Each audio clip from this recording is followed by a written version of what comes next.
Welcome, welcome, welcome, welcome. Welcome, welcome. Ana dhufu.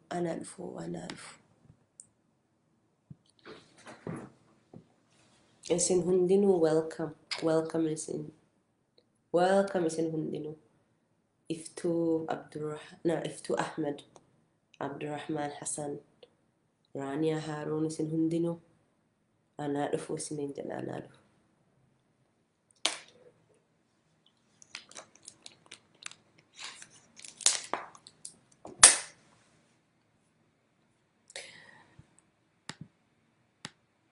Yaa ummata kiyya har'a hiriira nagayaa biyya hedduu keessa OMN gubbarra miidiyaalee adda addaa gubbarra hedduu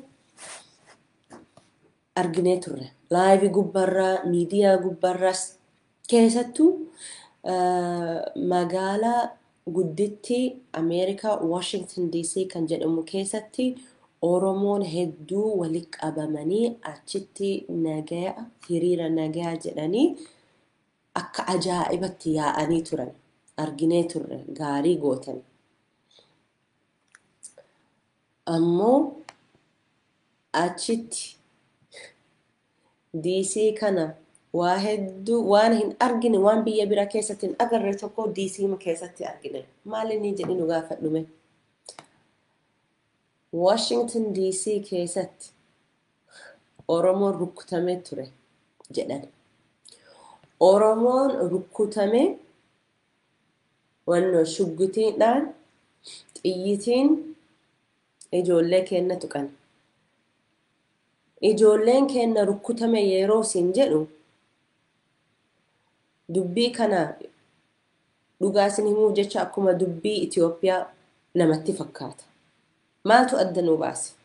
Sila biyya Ameerikaa biyya nagaa keessatti namni akka fedhe yaa'ee hiriira nagaa jedhanii gadi bahuu danda'aniini. Ammoo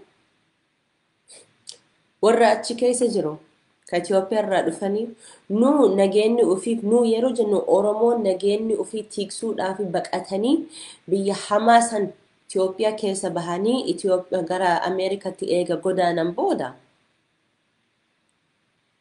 warri kanneen rabshaa fi baalagummaa biyya Itoophiyaa keessa jiru san qabatanii Ameerikaatti fidan.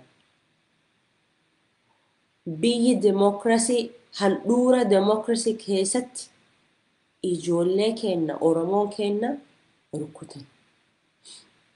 Hospitaalatti galchan. Sila odoo carraa argatan ni ajjeesan. Ni baay'inaa kun ifaadha. Beekama. Ajaa'iba. Dhugumaan hedduu nama ajaa'ibsiisa.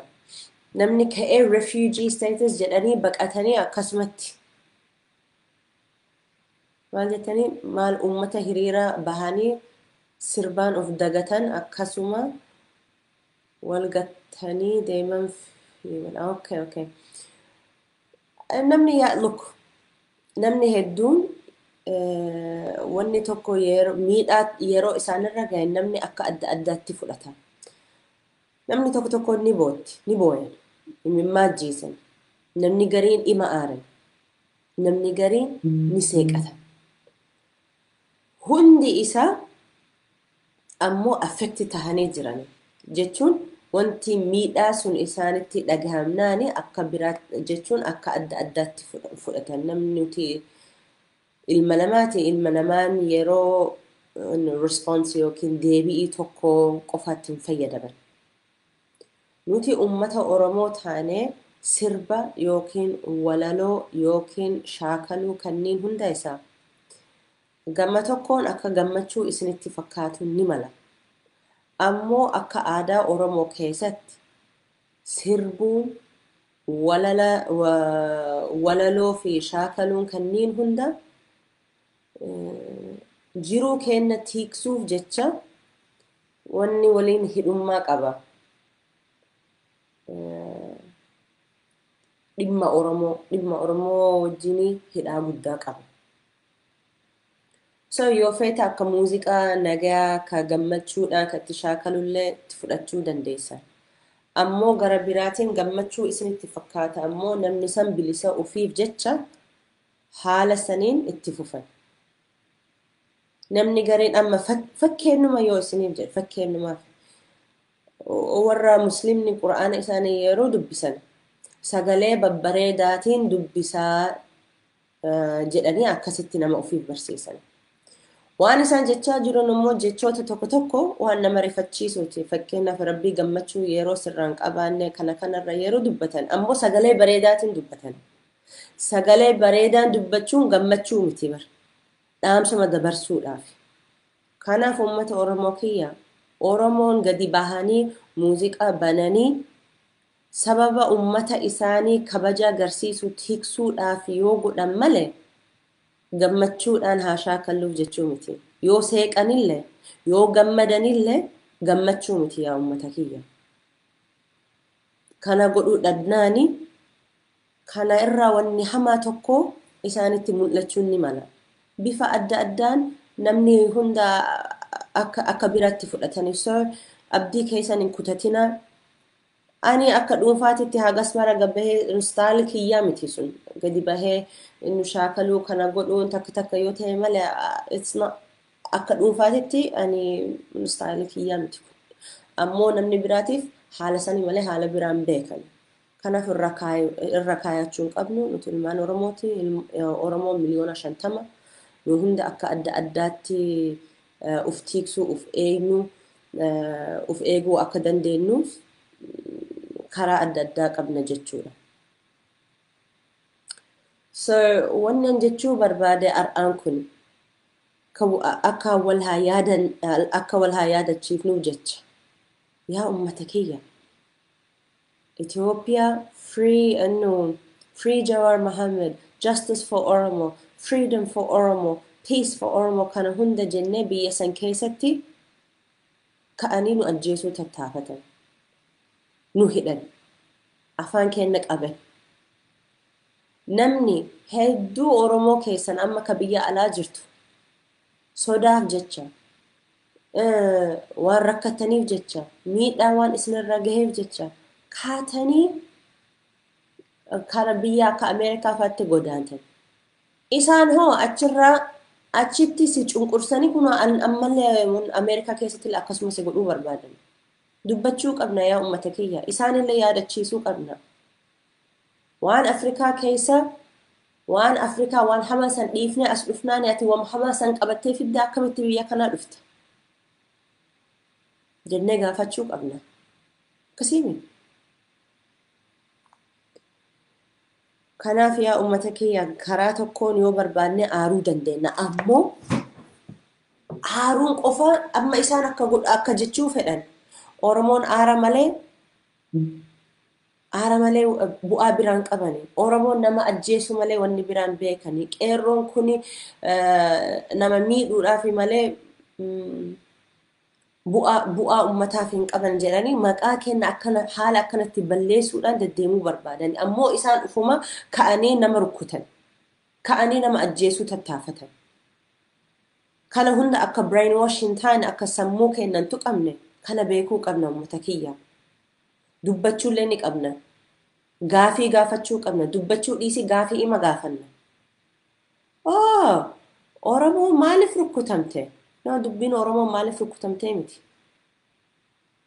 Oromoon kenna akkuma barbaadan waan fedhan godhuu danda'an.